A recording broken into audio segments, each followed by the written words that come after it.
C'est parti pour une recette de gâteau avec du chocolat blanc, de la vanille, de la compote de pommes. Ah, ça va être délicieux.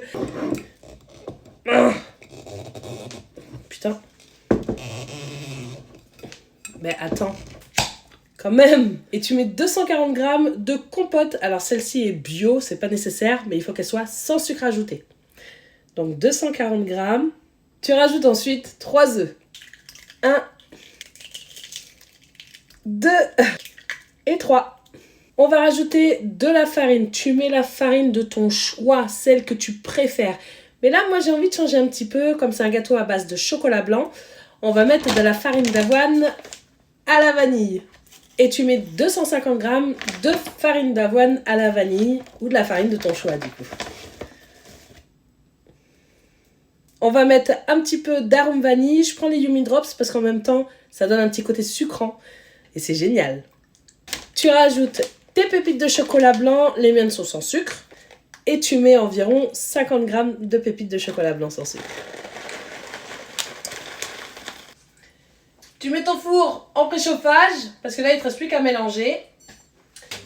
On termine vite fait avec un petit peu de levure chimique. Tu mets la moitié du sachet environ. Et voilà, la recette là, elle est déjà finie. C'est vraiment super rapide. Tu mélanges. Ça, ce sont vraiment les recettes quand t'as pas le temps, mais que t'as envie de te faire une gourmandise, tu sais. En plus, là, du coup, moi, je vais utiliser un moule multi-empreinte. Donc, les enfants pourront prendre un gâteau individuel de cette recette. Et le reste, je vais le coffrer pour quand j'irai au sport, en revenant du sport, enfin, que je fais chez moi, mais en revenant de mes 10 000 pas, en collation, en dessert ou au petit déjeuner. La plaque perforée qui vraiment va harmoniser la cuisson. Alors moi je vais prendre le moule à multi-empreinte Flower Power pour qu'ils aient une jolie forme. Mais tu prends le moule de ton choix, tu peux même faire en un seul gâteau si tu le souhaites.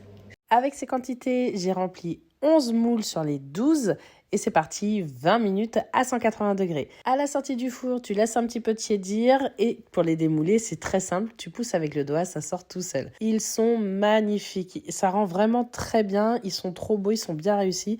Tu peux même rajouter une coque au chocolat si tu le désires.